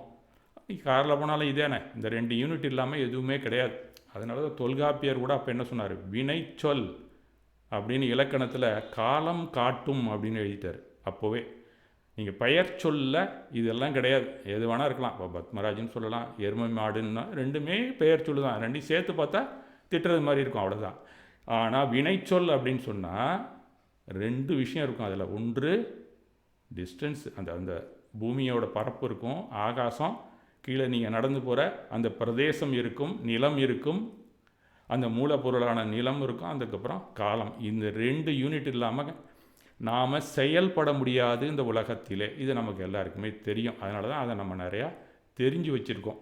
இதில் இன்னும் சொல்லப்போனால் 5ஆம் காலம் அப்படின்னு வந்தாக்கா என்ன நடக்கும் அப்படிங்கிறத கூட ஞானியர்கள் கூறுகிறார்கள். இந்த காலம் மற்ற காலத்துலலாம் கரெக்டாக போயிட்டுருக்கோம். இந்த 5ஆம் காலம் வந்துச்சுன்னா கொஞ்சம் மேடு பள்ளம் இருக்குன்னு தான் எழுதியிருக்காங்க. அதெல்லாம் நமக்கு எந்த அளவுக்கு புரிஞ்சுக்கிறதுன்னு தெரியல. இப்போ நம்மளுடைய தரையிலையும் மேடு பள்ளம் இருக்குது, காலத்துலேயுமே மேடு பள்ளம் இருக்கும் இந்த 5ஆம் காலத்தில். அதனால் கொஞ்சம் நாம் ஒழுங்கின்மையாகத்தான் வாழ்வோம். இதுவுமே குணமாறுகைக்கு ஒரு அடிப்படையான காரணம். நாம் வேறு எங்கோ போய்கொண்டு இருக்கிறோம் அப்படின்னு நீங்கள் நினைக்க வேண்டாம். ட்ராக்கில் தான் போயிட்டுருக்கோம். இப்போ காலம் புரிந்தால் நம்மளுடைய இயக்கம் புரியும். கரெக்டாக சொல்லப்போனால் நம்ம நடந்து இவ்வளோ தூரம் போனாக்கா நம்ம பஸ்ஸில் போகிறோம், எதுலேயோ ஒன்று போகிறோம், அதுக்கு ஒரு டூரேஷன் இருக்குது, அதை நம்ம கையில் வச்சுருக்கிறோம். தஞ்சாவூருக்கு போகணும்னா எவ்வளோ நேரம் ஆகும், மன்னார்குடிக்கு போனோம்னா எவ்வளோ நேரம் ஆகும், எக்ஸ்பிரஸில் போனால் என்ன வரும், இதெல்லாம் நம்ம கணக்கு வச்சுருக்கோம். அதுக்கு தகுந்தப்போ நம்ம ட்ராவல் பண்ணுறோம். இதே காரையோ எதுவுமே பயன்படுத்தாமல் ஒரு காலத்தில் என்ன பண்ணியிருக்காங்க, அந்த 2 யூனிட் தெரிஞ்ச ஞானியர்கள்லாம் காலத்தில் ட்ராவல் பண்ணியிருக்காங்க, பூமியிலே பண்ணல. அதனால ஃபாஸ்ட்டாக இங்கே வந்து நிற்பாங்க. மேஜிக் மாதிரி சில படத்தெல்லாம் காமிப்பான், அங்கே டக்குன்னு மறைவார், இங்கே வந்து நிற்பார். இதெல்லாம் உண்மை தான், இல்லைன்னு நம்ம சொல்ல முடியாது. நீங்கள் ஃபிசிக்ஸ் படிச்சிங்கன்னா தெரியும். காலத்தில் ட்ராவல் பண்ணலாம். நம்மளதில் சாரண ரித்தி முனிகள் எல்லாம் அந்த ரித்தி பெற்றவர்கள். எங்கேயுமே அவங்க பூமியில் போகிறதே கிடையாது. காலத்தை பிடிச்சிக்கிட்டு தொங்கிட்டு போகிறாங்க. நம்ம பஸ்ஸிலலாம் மேலே ஒரு இதை கைப்பிடி பிடிச்சிக்கிட்டு ஸ்டாண்டிங்கில் போகிறோம்ல, அந்த மாதிரி காலத்தில் சரணு வந்து இங்கே நிற்கிறாங்க. இதெல்லாம் உண்மையிலேயே நடந்திருக்கு ஒரு காலத்தில். இப்போ நம்ம காலம் என்னாச்சு, மேடு பள்ளமாக போயிடுச்சு. இனிமேல் அதெல்லாம் கொஞ்சம் கஷ்டம்தான். அதனால் கொஞ்சம் கஷ்டம் அப்படிங்கிறது தான் அவங்க தெரிவித்திருக்கிறார்கள். இப்போ வேலையை துவக்க விதியின் ஏதிப்படி சூழ்நிலையில் நமக்கு வரிசைப்படுத்தப்பட்டுள்ளது. அன்றைக்கு காலையில் நாம் என்ன செய்யணும் அப்படிங்கிற வரையறை நமக்கு விதியாக விதிக்கப்பட்டுள்ளது. அதில் தான் நாம் வாழ்ந்து ஆகணும்.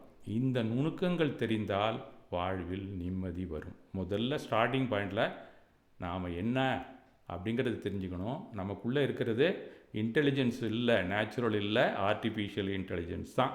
அதனால் நம்மளுடைய குணத்தில் குற்றம் இருக்கத்தான் செய்யும். அதனால தான் ஒவ்வொருத்தருக்கும் குணம் நாடி குற்றம் நாடி ரெண்டையும் பார்த்து தான் நீங்கள் வாழ்ந்த ஆகணும். இதில் யோக்கியம் யாரும் கிடையாது, யாரும் அயோக்கியன் கிடையாது, இன்க்ளூடிங் அவர் செல்ஃப். நம்மளும் சில நேரத்தில் யோக்கியனாக இருப்போம், சில நேரத்தில் அயோக்கியனாகவும் தான் இருப்போம். அப்படிங்கிறத நாமளே புரிந்து கொள்ள வேண்டும். இது ஒரு செல்ஃப் ரியலைசேஷன் தான். உயிர் இயங்குவதற்கான தளம் சொல்லப்பட்டது. அது இயங்க தளம் இயற்கையாகவே அமைக்கப்பட்டு உள்ளது. இப்போ இயங்கு கருவிகள் வேணும் அல்லவா? இப்போ கார் இயங்கணும்னா அதில் என்ன இருக்குது, இன்ஜின் இருக்குது, பாடி இருக்குது, சேசிஸ் இருக்குது, அதில் சைடில் 4 சக்கரம் இருக்குது, கியர் இருக்குது. இதெல்லாம் போட்டு நம்ம போகிறது மாதிரி நாம் வைத்து கொண்டு இருக்கிறோம். அப்படி தானே காலம் அப்படிங்கிறது இயங்க கொண்டுருது. இப்போ அடுத்ததை நாங்கள் பார்த்த சப்ஜெக்டில் வந்தால், இப்போ நம்ம சாப்பிட்றோம் அப்படின்னு சொன்னால், ஒரு மைசூர் பாக்கு சாப்பிட்றோன்னு வச்சுங்களேன். அதை நம்ம சாப்பிட்ணும்னா அது அனுபவம். இப்போ உலகத்தில் நம்ம பிறந்திருக்கிறது அனுபவிக்கத்தான். இந்த நியதிக்குள்ளே, இந்த காலத்துக்குள்ளே நாம் அனுபவிச்சுட்டு போகணுங்கிறது தான். அதுவும் ஒரு நியதி தான் நமக்கு, அதுதான் விதி. நாம் அனுபவிக்கிறதுக்காக வந்திருக்கிறோம். இந்த ஸ்வீட்டுக்கு இனிப்பு குணம் வேண்டும். நீங்கள் சாப்பிட்ற அந்த பொருள் இருக்க, அதில் இனிப்புங்கிற குணம் இருக்கணும். அது மட்டுமல்ல, அந்த இனிப்பை சுவைக்க நம்மிடமும் ஒரு கருவி வேண்டும். அந்த கருவிக்கு அதுக்கும் இனிப்பு குணம் இருக்க வேண்டும். இது ரெண்டும் டேலி ஆச்சுன்னா தான் உங்கள் நாக்கில் அந்த குணம் இருக்குது, அந்த மைசூர் பாக்கில் அந்த குணம் இருக்குது. இது ரெண்டையும் சாப்பிட்டா தான் உங்களுக்கு இனிப்புங்கிற குணம் உங்களுக்கு தெரியும். நாக்கில் அந்த சுவை அரும்புகள், அந்த பட்ஸு இல்லைன்னா உங்களுக்கு இனிப்பு தெரியாது. உங்களுக்கு சரியாக மைசூர் பாக்கு செய்ய தெரியலனாலும் அங்கே இனிப்பு இருக்காது. இப்போ குற்றம் 2 இடத்துலையும் இருக்குது. நம்மள்ட்டையும் இருக்குது, அந்த பொருளையும் இருக்குது. இப்படி தான் நமக்கு எதிராளியும் குற்றம்தான். அவனும் பொருள் தான், நம்மளும் பொருள் தான். இந்த 2துலேயும் கருவி சரியாக இருந்தால் தான் இனிப்பாக இருக்கும். இது எல்லா விஷயத்துலையுமே குணம்தான் உள்ள ப்ளே பண்ணிக்கிட்டு இருக்குது. பொருள் அப்படிங்கிறது 2ஆம் பட்சம்தான். அது மாதிரி உலகத்தில் வயப்பட்ட எல்லா பொருள்களும் குணம் வயப்பட்டது தான். குணம் வயப்பட வேண்டும், இல்லைனா நாம் அதை பொருளாக உணரவே முடியாது. உலகப் பொருள்கள் குணவயப்பட்டால்தான் அதை அனுபவத்திற்கு கொண்டு வர முடியும். மைசூர் பாக்கில் இனிப்பு இல்லைன்னா நாம் அதை அனுபவிக்கவே முடியாது. ஆன்மாவால் துய்க்க முடியாது. ஆக நாம் தான் ஆன்மா அப்படிங்கிறத நம்ம அங்கே ஒரு இடத்துலையும் ஒரு ஃபிக்ஸ் பண்ணிக்கலாம். இதில் சந்தேகமே வரக்கூடாது. ஏன்னு சொன்னால் இது ரெண்டையும் பொருள்கள் தான். அது அந்த ரெண்டு கருவியும் நாம் உபயோகிக்கிறோம். இந்த உபயோகித்து அனுபவிக்கிறது யான்னு கேட்டால் அந்த கருவி இல்லை, நாக்கு இல்லை. அதுக்கு பின்னாடி அதை அனுபவிக்கிறது ஆன்மா தான். அது ஒரு அடிப்படையான உள்ளார்ந்த அந்த லெட்டஸ் கன்சிடர் அப்படின்னு நம்ம சொன்னோம்ல, அந்த இடத்துல வந்துடும். இப்போ ஒரு பேனா, இது நான் இப்போ உங்களுக்கு காட்டுறேன். பேனா, இந்த பேனா என்னத்தால் செஞ்சுருக்காங்க அப்படின்னு சொன்னால் பிளாஸ்டிக். இது என்ன நிறம்? ப்ளூ இருக்குது. இது எல்லாம் இதோட எடை இருக்குது. இதெல்லாம் நீங்கள் எல்லாமே படிச்சிருப்பீங்க. எவ்வளவு மைய இதுக்குள்ளே நீங்கள் இங்கு எவ்வளோ போடலாம் அப்படிங்கிறத நீங்கள் பார்த்தா தெரியும். இப்போ இதெல்லாமே ஒவ்வொரு குணம். இந்த பிளாஸ்டிக்குங்கிறது அப்படி ஒரு குணம், அதில் நிறம் அப்படிங்கிறது ஒரு குணம். இதெல்லாம் புத்கலத்தோட குணங்கள் தான். அதோட எடை, அது புத்தள திரள் எவ்வளவு இருக்கோ அது ஒரு குணம். இவ்வளவும் மைய நம்ம எடுத்துக்கிறோம்னா அதனுடைய கொள்ளளவும் ஒரு குணம் தான். ஒரு மலரை எடுத்துட்டிங்கன்னா அதில் என்ன இருக்கும்? அதனோட நிறம் இருக்கும். ரோஜாவாக இருந்தால் ரோஸ் கலர் இருக்கும், மல்லிகையாக இருந்தால் வெள்ளை நிறம் இருக்கும், அதுக்கு ஒரு காம்பு இருக்கும், அது பச்சை கலராக இருக்கும். மலர் என்றால் மென்மையானது, மலர் நறுமணம் கொண்டது. இதெல்லாமே குணங்கள் தான். இதெல்லாம் மலரின் குணங்கள். இப்போ ரோஸ் கலரை எடுத்துட்டோம், பச்சை நிறம் காம்பில் இருக்குல்ல அதை எடுத்துட்டோம், வாசனை இருக்குல்ல நறுமணம் அதை நீக்கி விட்டோம், மென்மைத்தன்மையை விலக்கி விட்டோம். இப்போ ரோஸ் இருக்குமா? இருக்காதா? அந்த பொருள் காணாமல் போய்விட்டது, அங்கே ரோஸே இல்லை.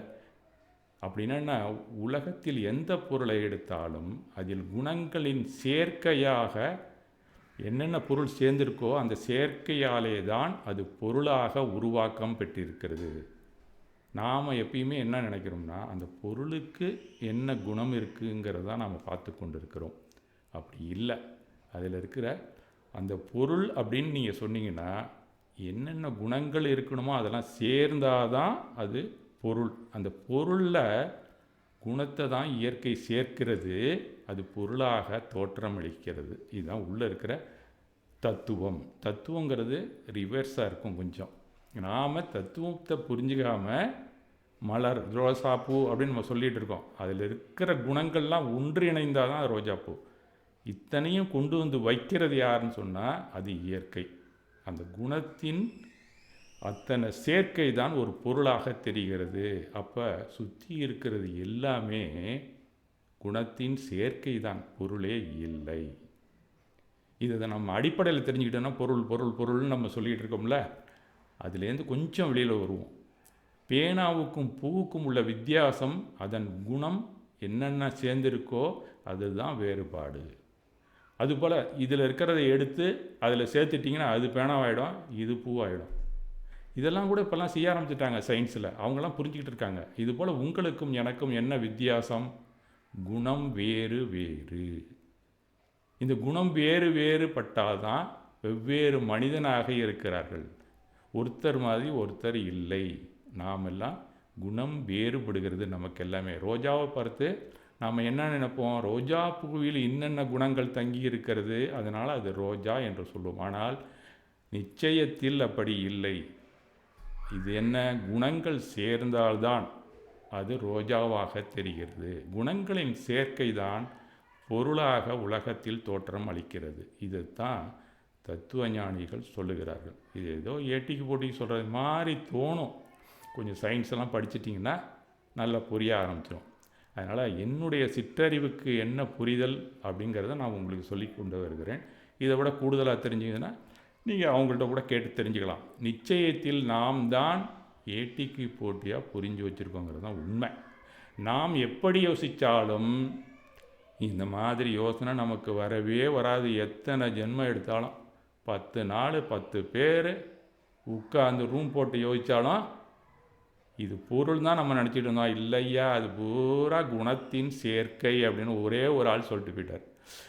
எல்லா குணத்தின் மாறுகைகள் தான் உலகத்தில் இருக்கிற அத்தனையும். இந்த வேத விஞ்ஞானத்தை நாம் புரிந்து கொள்ள வேண்டும். எல்லா பொருள்களுமே குணவயப்பட்டு இருக்கிறது. பொருளாக தெரிபவை அத்தனையும் குணங்கள் தான். மனிதர்களாகட்டும், விலங்குகளாகட்டும், பொருள்களாகட்டும் எல்லாமே குண வேறுபாடுகளால் வெவ்வேறாக தெரிகின்றனவே தவிர பொருள் தோற்றத்தினால் அல்ல. அதுதான் நிஜம். ஆனால் பொருளுங்கிறது ஒரு நிழல் தான், நாம் மாற்றி புரிந்து வைத்திருக்கிறோம், அவ்வளோதான். இப்போ சரி, உலகத்தில் இத்தனை குணபேதங்களுடன் பொருள்கள் அவை அத்தனையும் எப்படி புரிந்து கொண்டு வாழ்வது அப்படின்னு நாமெல்லாம் மலைச்சு போகிறாப்புல தான் இருக்கும் அந்த இடத்துல. என்னடா ஒன்றுக்கும் ஒரு பொருள், இதில் 4 பொருள் இருக்குது, அதில் 3 குணம் இருக்குது, இதில் 2 குணம் இருக்குது, அதில் 100 குணம் கூட இருக்கும் சில இதில்.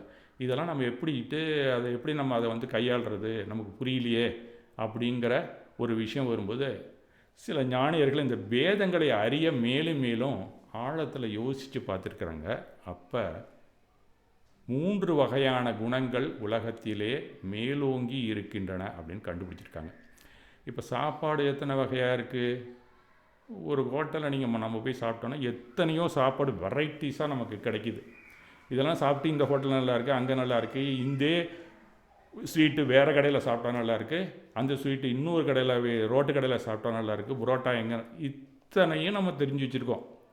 ஆனால் அடிப்படையில் எல்லாமே சமண மதத்தை கேட்டிங்கன்னா 5 ருசிகளில் தான் இருக்குது. அதோட உப்பு சேர்த்துக்கலாம். அதனால் 6 ருசின்னு கூட நம்ம சொல்லிக்கலாம். அதில் ஒன்று 6 வகை ருசி தான். 6 ருசி இருந்தால் தான் அது ஒரு பண்டமாக இருக்குது. இதை எந்த குண அடிப்படையில் நம்ம சேர்த்தோம்னாலும் அந்த ருசி தானாகவே வருகிறது. அப்போ நம்ம சாப்பிட்ணும்னா கூட இந்த 6 சுவையை கூட்டி குறைச்சி அதனுடைய குணத்தை மாற்றித்தான் நமக்கு அந்த உணவு பண்டத்தை நமக்கு கொடுக்கிறார்கள். இது கால்குலேஷன் நம்ம மேத்தமெட்டிக்ஸில் பார்த்தா பெர்முட்டேஷன் காம்பினேஷன் அப்படின்னு சொல்லுவாங்க மேத்தமெட்டிக்ஸில். இதுதான் ருசியில் நடந்துகிட்ருக்கு. அதுபோல் உலகத்தில் இருக்கிற அத்தனை பொருள்களும் 3 குணங்களில் பெர்முட்டேஷன் காம்பினேஷன் தான் இயங்கி கொண்டிருக்கிறது அப்படின்னு ஞானியர்கள் சொல்லுகிறார்கள். அவைதான் சாத்வீகம், ராஜசம், தாமசம் அப்படின்னு 3 குணங்கள் இருக்கின்றன. இந்த 3 குணங்களின் இது கூட இருக்கும், அதில் குறைச்சலாக இருக்கும். இதை தான் நாம் சென்ஸ் பண்ணி அதை பொருளாக நினைத்து கொண்டிருக்கிறோம். குணங்களை சென்ஸ் பண்ணி தான் நாம் இதெல்லாம் பொருள் அப்படின்னு தெரிஞ்சிட்ருக்கோம். அப்போ இந்த 3 விஷயத்தையும், இந்த சாத்வீகம், ராஜசம், தாமசம் அப்படிங்கிறத நாம் புரிஞ்சுக்கணும்ல. அதுக்கான கருவிகள் நம்ம உடம்புல இருக்குது. இந்த சாத்வீகம் அப்படின்னா என்ன அப்படின்னு கேட்டால் நம்ம சொல்லணும்னு அவசியம் கிடையாது. ரொம்ப சாத்வீகமான ஆளுப்பா அப்படின்னு நம்ம சொல்கிறோம்ல. நன்மை முழுமைக்குமான குணம். அது இன்ஷார்ட் உங்களுக்கு சொல்லிட்டேன். அது நிறையா இருக்கும், அதை நம்ம இப்போ சொல்லிகிட்டு இருக்கணும்னு அவசியம் இல்லை. ராஜசம் அப்படிங்கிறது முயற்சிக்கான அடிப்படை குணம். தாமசம் அப்படிங்கிறது தீய குணங்கள், சோம்பல், சும்மா அப்படியே உட்கார்ந்துருக்கிறது, இதெல்லாம் அடிப்படையாக கொண்டது தான் தாமசம். அப்போ இந்த தாமசம் வேண்டி இல்லையா? தாமசம் இல்லாமல் உலகம் இயங்காது, அதுவும் தேவைதான். இந்த கலப்பினால் பலவாக தெரிகின்றன. சாத்வீகத்திலே நீங்கள் கோயிலுக்கு போனீங்கன்னா அந்த சாமியோட முகத்தை பார்த்தீங்கனாலே, பகவானை பார்த்தாலே சாத்வீகங்கிறது தெரியும். இந்த காந்திக்கும் அவருக்கும் கொஞ்சம் வேறுபாடு இருக்குது சாத்வீகத்தில். அந்த சாத்வீகத்திலேயே கலப்பு இருக்கிறது. காந்தி பகவான் ஆக மாட்டார், பகவான் காந்தி அளவுக்கு இறங்க மாட்டார். 2 பேருமே அகிம்சா மூர்த்தி தான். ஆனால் சாத்வீக கலப்பிலுமே வேறுபாடு இருக்கிறது. அதே போல் ராஜச குணத்திலும் வேறுபாடுகள் இருக்கின்றன. இதில் நம்ம நன்றாக புரிந்து கொள்ள வேண்டும். ஒரு பொருளும் ஒரு குணத்தின் தனித்தன்மையுடன் இல்லை. எல்லாத்திலையுமே இந்த 3 குணங்களும் ஏதோ ஒரு விகிதாச்சாரத்தில் கலந்து தான் பொருளாக வருது, நாம் பார்க்குறோம். அப்போ ஒவ்வொரு பொருளிலுமே குணமாளிகைகள், குணப்பரியாயங்கள் இருக்கின்றன. இந்த குணமாளிகைங்கிறது பொருள்களுக்கு ஒவ்வொரு பொருளுக்குள்ளேயுமே இருக்கிறது. அதனுடைய விகிதாச்சாரமும் வித்தியாசமான கலப்பு விகிதத்திலே இருக்கிறது. அதில் மேலோங்கி என்ன தெரிகிறதோ அந்த குணத்தை தான் நம்ம சொல்லி கொண்டிருக்கிறோம்.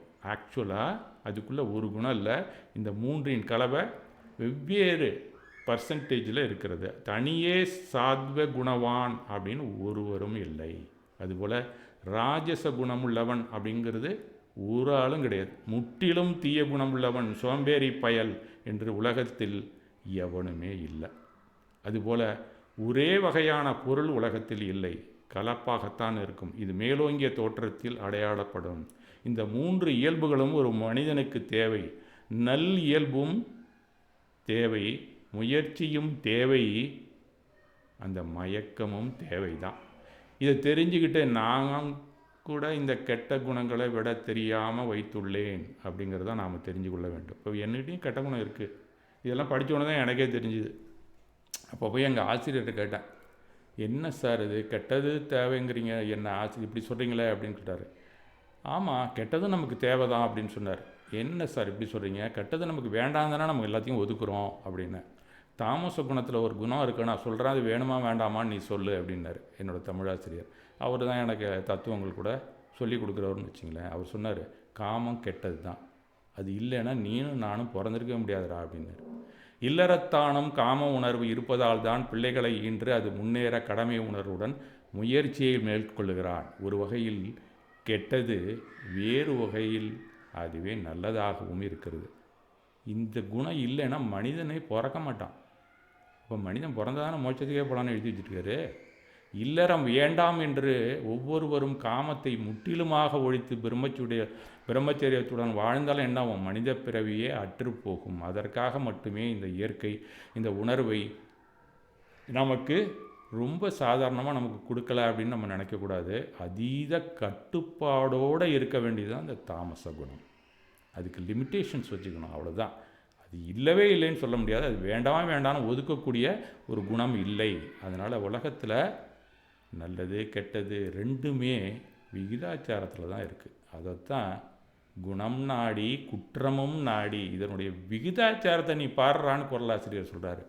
எந்த பொருளை பார்த்தாலும் அதில் இந்த 3 குணம் என்ன இருக்குது, என்ன விகிதத்தில், அதை நீ ஆராய்ச்சி பண்ணிட்டு நீ தாண்டா ஞானி. அதை தான் அந்த குறளில் அவர் சொல்கிறார். அதற்கான ஒழுங்கில்லாமல் அடிப்படை புரிதல் இல்லாமலும் காமம் தீய உணர்வாக பலரது வாழ்வை அழித்துவிடும். மனித குணம் மாறிக்கொண்டே இருக்கும், அது இத்தனை நாழிகை கூட அப்படிங்கிற ஒரு வரையறை கூட சில தத்துவங்கள் சொல்லுகிறார்கள். நம்ம குணம் எப்பப்பெல்லாம் மாறிக்கிட்டே இருக்கும் அப்படிங்கிறது கால அடிப்படையில் கூட சில பேர் எழுதியிருக்கிறாங்க. அது கொஞ்சம் கஷ்டம், அதெல்லாம் சமய அடிப்படையிலலாம் வருது, நம்மலாம் இன்னும் நமக்கு புரியாது. தப்பு பண்ணிவிட்டு அதுக்கப்புறம் ரியலைஸ் பண்ணுறோம்ல, அதுவாவது சீக்கிரம் இருக்கணும்.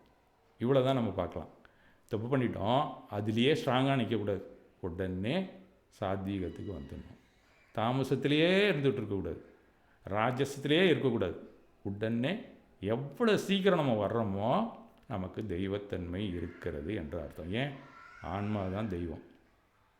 இந்த ஆன்மாவாக நாம் நம்ம வெளியில் தோற்றத்தில் எப்போ பார்த்தாலும் இருந்தாலே ஒரு தேஜஸ் இருக்கும் நமக்கு.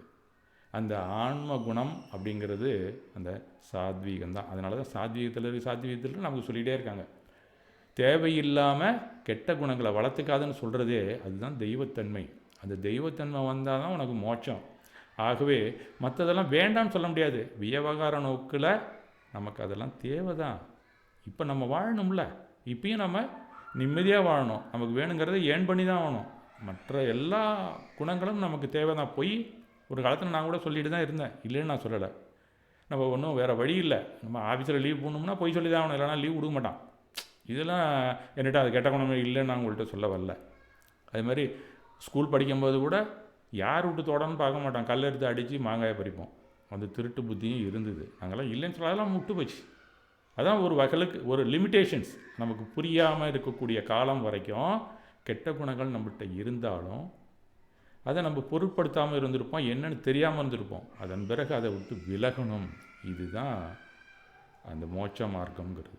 நம்ம கெட்ட குணம் எங்கெங்கே நம்ம பண்ணியிருக்கோமோ அதே நினச்சிட்டு அங்கேயும் உட்காரக்கூடாது, தத்துவத்தை கடந்து சென்று கொண்டே இருக்க வேண்டும். அப்போ தான் மோட்சமாக இருக்கும். கெட்ட குணமும் அதிக நாழிகை இருக்காது, நல்ல குணமும் அப்படியே நிலைத்திருக்காது. நேற்று இருக்கிற புத்தி தானே இன்று இருக்கிறது, ஆனால் மாறி இருக்கிறது. நான் அந்த மாதிரி செஞ்சுருக்கக்கூடாதியா, தெரியாது, நம்ம அடிச்சுவிட்டேன். இது உங்கள் வீட்டில் எல்லார் வீட்லையுமே நடக்கும். நான் அப்படி திட்டிருக்கக்கூடாது. 2 நாள் கழித்து நினைப்பீங்களா, உடனே நினைப்பீங்களா? இதை பார்த்ததுலேருந்து உடனே நினச்சிங்க, இவ்வளோ தான் சக்ஸஸ், வேறு ஒன்றும் கிடையாது. எனக்கு தாமசத்திலிருந்து சாத்வீகத்துக்கு மாறிவிடுங்கள். பெரும்பாலும் ராஜசத்தில் நம்ம இருந்தால் கூட சாத்வீகத்துக்கு போயிடலாம். ஆனால் தாமசத்தில் மாட்டினோம்னா சீக்கிரம் வர மாட்டோம். ஒரு பெக்கு பத்தாது, அடிச்சுக்கிட்டே இருப்போம். ஒரு சிகரெட்டு பத்தாது, மேலே மேலே அடிப்போம். ஆனால் நமக்கே தெரியும் விடணும்னு. ஆனால் எவ்வளோ சீக்கிரம் விடுறோமோ சாத்வீகத்துக்கு வந்தீங்கன்னு அர்த்தம். சில வேளையில் நமக்கு அதுக்கான விடை தெரியாது. ஏதோ ஒரு கேள்வி கேட்டப்பான் டக்குன்னு ஞாபகம் வராது. இப்போ எனக்கெல்லாம் கொஞ்சம் மைல்டு டிமென்ஷியா இருக்குது. டக்குன்னு அந்த கலைச்சொற்கள்லாம் வரமாட்டேங்குது பேசும்போது கூட. சில இதெல்லாம் குறித்து வச்சுக்கிட்டு தான் பேச வேண்டியதாக இருக்குது எனக்கு. இல்லைனா சரன்னு பேசுவேன். இப்போ முடியல. அதெல்லாம் கொஞ்சம் மறதி வந்துடுச்சு. ஆனால் சாதாரணமாக ஒரு கணக்கு போட்டால் கூட விடை வராது. ஏன் விடை வராதுன்னா, நீங்கள் தாமசத்தில் இருக்கீங்கன்னு அர்த்தம். நீங்கள் காலையில் அங்காட்டி ஏந்திரிச்சு பிரம்ம முகூர்த்தத்தில் அந்த கணக்கை போட்டு பாருங்கள், உடனே விடை வரும். அப்போ நீங்கள் சாத்வீகத்தில் இருக்கீங்க. அதனால தான் அந்த பிரம்ம முகூர்த்தம் அப்படிங்கிறத நமக்கு எல்லாரும் சாத்வீகமான நேரம். என்ன படிக்கணுமோ படிச்சுட்டு, என்னென்ன கற்றுக்கணுமோ அந்த நேரத்தில் செய்ய. பாட்டு கற்றுக்கணுமா, கழுத்தளவு ஆழத்தில் தண்ணியில் நின்று பாட்டை பாடு. இதெல்லாம் சொல்லி கொடுத்துருக்கான். அது எந்த மதமாக இருந்தானே, இது சாத்வீகத்தை தானே கற்றுக் கொடுக்குறான். நம்ம கற்றுக்க வேண்டியது தான். இப்படி சுவிட்ச் ஓவர் ஆகி கொண்டே இருக்க வேண்டும். இதுதான் குணம் மாறுகை. சரி, உலகம் குணம் வயப்பட்டதல்லவா? அதனால் குணங்களை உள்வாங்க கருவிகள் தேவையில்லையா? அதற்கு புத்தி என்ற ஒரு கருவி மனசுக்குள்ளே இருக்குது. அந்த ஏயு யூனிட்னு பார்த்தோம்னா அரித்மெட்டிக்கல் லாஜிக்கல் யூனிட்னு ஒன்று, ஏஎல்யூ அப்படின்னு கம்ப்யூட்டர் செக்ஷனில் அந்த ஏரியாவுக்குள்ளே புத்தின்னு ஒரு கருவி தான் இருக்குது. புத்தியை நம்பல. அது என்ன செய்யும், மனதிலே உள்ளது. அது குணங்களை உள்வாங்கும் இயல்பு கொண்டது, உள்வாங்கி கொண்டே இருக்கும். அந்த மாதிரி 5 நிமிடங்களில் குணங்களை இந்த கருவி எவ்வளவு வாங்குகிறது அப்படிங்கிறது தான் நமக்கு அதிகமான ஒரு ஃபாஸ்ட்டான ஒரு புத்தி இருக்குது அப்படின்னு அர்த்தம். இந்த குழுவில் நம்மலாம் இணைஞ்சிருக்கிறோம்.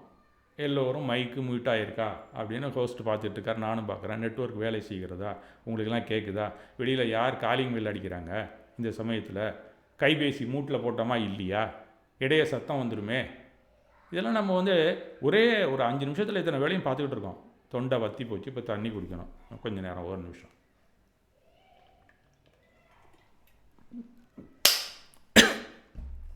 இப்படி கணத்துக்கு கணம் பல விஷயங்களை உள்வாங்கி கொண்டே அந்த மனசில் இருக்கக்கூடிய அந்த புத்தி இருந்து கொண்டே இருக்கிறது. இது இத்தனை குணங்களை வாங்கி வாங்கி அந்த கருவி புத்தி சோர்வடைஞ்சிடும். அதுதான் ரெசப்டார். நம்மளுடைய அத்தனை கேரக்டரையும் அத்தனை ப்ராப்பர்ட்டியும் வாங்கக்கூடிய ஒரு ரிசப்டார். அதுதான் அந்த புத்திங்கிறது தான். அது ஒரு கருவி தான். அதையே நமக்கான அறிவுன்னு நினச்சிக்கக்கூடாது. களைப்படைந்தால் அனுபவங்கள் ஏற்படாமல் போய்விடும். அப்போ அனுபவம் அந்த நேரத்தில் பிரேக் ஆகிடும். போயிட்டு போதுன்னு விட்டுட்டு படுத்து தூங்கலாமா? விடக்கூடாது. அந்த கருவியை மறுபடியும் அடித்து நாம் வேலை வாங்கணும் அப்படிங்கிறதுக்காக நம்மளுடைய இயக்கம் உடனே இல்லாமல் போயிடுமே, நமக்கு அனுபவம் நின்று விடுமே. கணத்துக்கணம் நமக்கு அனுபவம் வேணுங்கிறதுக்கு தான் இங்கே பிறந்திருக்கோம். அதுக்கு தான் இன்னொரு கருவி இருக்குது, அது அகங்காரம். அந்த அகங்காரம் நம்ம எல்லாருக்கிட்டையும் இருக்குது. அகங்காரம்னா தப்பான குணத்தில் தான் அதை பார்த்துக்கிட்டு இருக்கோம். அது ஒரு கருவி தான். அது என்ன செய்யும்னா, இந்த அறிவிக்கருவி, அதாவது இந்த புத்தி அதுக்காக இருக்கக்கூடிய கருவியை ஓயாமல் அடிச்சுக்கிட்டே இருக்கும். அது இல்லைன்னா புத்தி தூங்கிடும். உனக்கு புத்தி இருக்கான்னு கேட்குறோம்ல, அந்த நேரத்தில் தூங்கிடுச்சுன்னு அர்த்தம். தனித்தனியே சொல்வதானால் தனியானவை அல்ல. இது எல்லாமே உள்ளுக்குள்ளே ஒன்றோட ஒன்று இணைந்து சூக்குமமாக இருக்குது. நீங்கள் பிரித்து எடுக்க முடியாது. இப்படி ஆன்மாவையும் புத்கலத்தையும் பிரிக்க முடியாதோ, புத்தியும் அகங்காரத்தையும் நீங்கள் பிரிக்க முடியாது. ஆனால் இம்மிக்குள்ளே உட்காந்து அந்த வேலையை பண்ணிக்கிட்டு இருக்குது அப்படிங்கிறத ஞானியர்கள் கண்டுபிடிச்சிருக்காங்க. புத்தி, அகங்காரம், மனம் இவை தொடர்புடையவை. எல்லா சமய நேரத்திலும் இயங்கிக் கொண்டிருக்கின்றன. இதையும் கர்ம உடல் தான் உருவாக்குகிறது. இந்த கர்ம உடலும் ஒரு புத்கலம் தான்.